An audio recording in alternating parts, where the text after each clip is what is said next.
आज हम लोग आइसो इलेक्ट्रॉनिक स्पीशीज के बारे में जानेंगे। तो उसके लिए पहले ज़रूरी है कि थोड़ा इलेक्ट्रॉन, प्रोटॉन, न्यूट्रॉन ये जो किसी भी स्पीशीज में, चाहे एटम में, मॉलिक्यूल में, आयन में, किस तरह से निकालते हैं, इसको थोड़ा समझ लेते हैं। उसके बाद हम लोग आइसो इलेक्ट्रॉनिक स्पीशीज पे आएंगे। तो आइए देखते हैं। Calculation of electron, proton and neutron. मान लीजिए ये एटम है। एटम में ये नीचे वाला जो जगह होता है, जिसको आप सब स्क्रिप्ट कहते हैं, ये एटॉमिक नंबर को रिप्रेजेंट करेगा। और ये ऊपर का जो जगह होता है, जिसको हम लोग सुपर स्क्रिप्ट का प्लेस बोलते हैं, ये मास नंबर को रिप्रेजेंट करता है। मास नंबर जो होता है वो न्यूट्रॉन और प्रोटॉन के सम के बराबर होता है हमेशा। और जितना एटॉमिक नंबर होता है किसी भी एलिमेंट में, उतना ही इलेक्ट्रॉन होता है और उतना ही प्रोटॉन होता है, समान होता है। तो अब आप गौर से देखिए कि नंबर ऑफ न्यूट्रॉन निकालना होता है तो हम क्या करते हैं, मास नंबर में से एटॉमिक नंबर को सब्सट्रैक्ट कर लेते हैं। तो ए में से जेड को घटा दिए तो जेड आपका एटॉमिक नंबर, ए मास नंबर, तो न्यूट्रॉन का संख्या हमें मिल जाता है। तो अभी आइए हम एग्जाम्पल देखते हैं।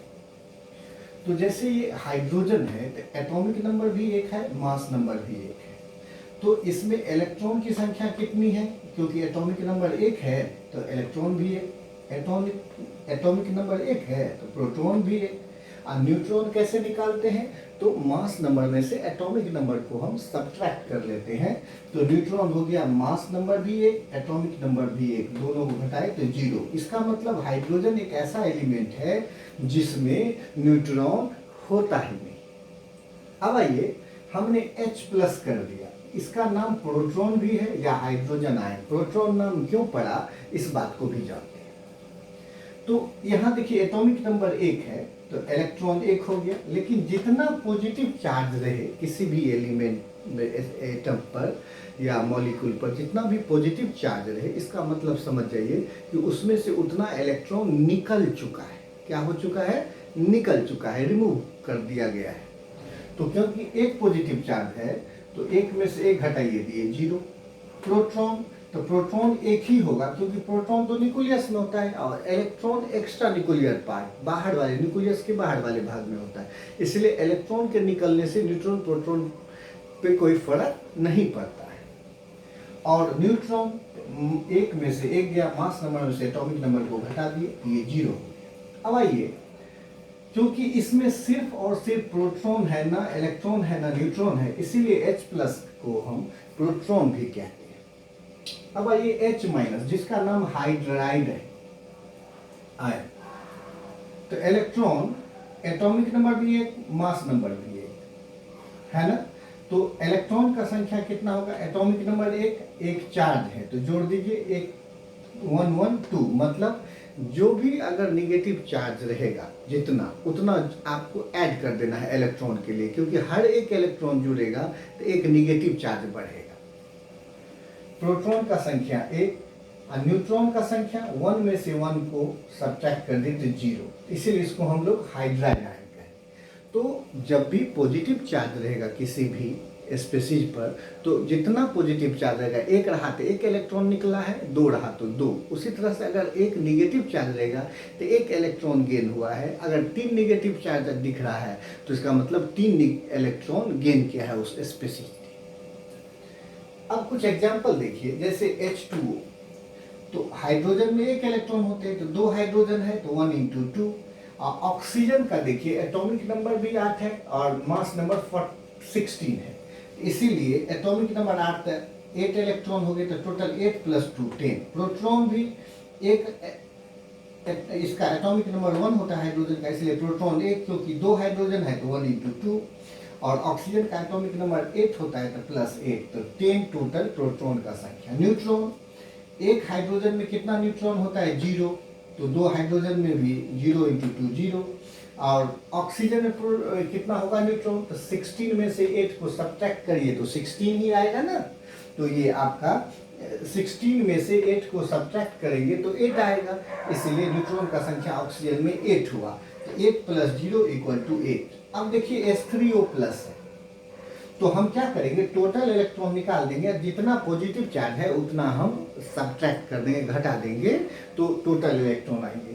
तो हाइड्रोजन का एक हाइड्रोजन में एक इलेक्ट्रॉन, तो 3 में टोटल 3, प्लस ऑक्सीजन में 8 इलेक्ट्रॉन, और टोटल में एक पॉजिटिव है इसलिए -1 कर देंगे तो ये 10 आए। फिर प्रोटॉन निकालेंगे तो ये पॉजिटिव निगेटिव चार्ज से प्रोटॉन को लेना देना नहीं है, क्योंकि प्रोटॉन कहाँ रहता है, न्यूक्लियस में। इसीलिए हाइड्रोजन में एक प्रोटॉन होता है तो 3 हाइड्रोजन तो इंटू 3, प्लस ऑक्सीजन में 8 होता है क्योंकि एटॉमिक नंबर 8 है इसलिए 8 प्रोटॉन होगा, तो टोटल ऐड करिएगा तो 11। न्यूट्रॉन जहाँ की बात है तो न्यूट्रॉन हाइड्रोजन में कितना होता है, 0, तो 0 इंटू 3। ऑक्सीजन में 16 माइनस 8 तो 8 हो गया न्यूट्रॉन, तो प्लस 8, तो आपका सीधा 8 आया, क्योंकि 8 प्लस 0 8। अब जैसे हाइड्रोक्साइल आयन, ये एनाइन है, निगेटिव चार्ज है, तो इसमें इलेक्ट्रॉन कितना होगा, 8 प्लस 1, इसका 8 इसका 1, एक माइनस है तो एक और जोड़ दीजिए दिए 10।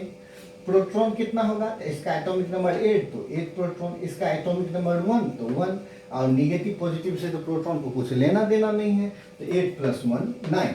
अब न्यूट्रॉन देखिए, ऑक्सीजन 16 में से 8 गया, 8 न्यूट्रॉन, हाइड्रोजन में तो न्यूट्रॉन होता ही नहीं है तो 0, तो 8 प्लस 0 इक्वल टू 8। अब आइए एक पॉली एटॉमिक एनाइन लिए हैं, जैसे C2H42-, तो कार्बन का एटॉमिक नंबर 6, मास नंबर 12 वाला आइसोटोप हमने लिया है। तो इसमें कार्बन का एटॉमिक नंबर 6, तो 6 इलेक्ट्रॉन होंगे कार्बन में, तो एक कार्बन में 6, तो 2 कार्बन में 6 इंटू 2 हो गया ना, 12 हो जाएगा। और ऑक्सीजन का एटॉमिक नंबर 8 है, एक ऑक्सीजन में 8, तो 4 ऑक्सीजन है तो 4 से मल्टीप्लाई कर देंगे, और टोटल पे 2 निगेटिव चार्ज है, इसका मतलब टोटल में 2 इलेक्ट्रॉन गेन किया गया है, इसीलिए प्लस 2 कर देंगे, तो टोटल आपका 46 आ गया। अब फिर प्रोटॉन की बारी, तो प्रोटॉन में हमें चार्ज से तो लेना देना नहीं है, क्योंकि कार्बन का एटॉमिक नंबर 6 है तो 6 इंटू 2, प्लस ऑक्सीजन का एटॉमिक नंबर 8 है तो प्रोटॉन 8 होंगे, तो 8 4 ठो ऑक्सीजन है तो 8 इंटू 4, ये 44। इसमें निगेटिव पॉजिटिव चार्ज से कोई लेना देना नहीं है, क्योंकि न्यूट्रॉन और प्रोटॉन न्यूक्लियस में होता है, ना कि एक्स्ट्रा न्यूक्लियर पार्ट में, बाहर वाले भाग में होता नहीं है।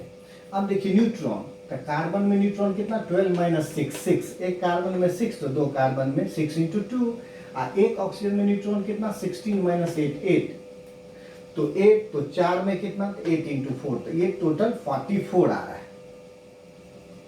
अब देखिए SO2 प्लस में देखिए, तो जाहिर है कि 2 प्लस है, इसका मतलब 2 इलेक्ट्रॉन गया, तो सल्फर का एटॉमिक नंबर 16, मास नंबर 32।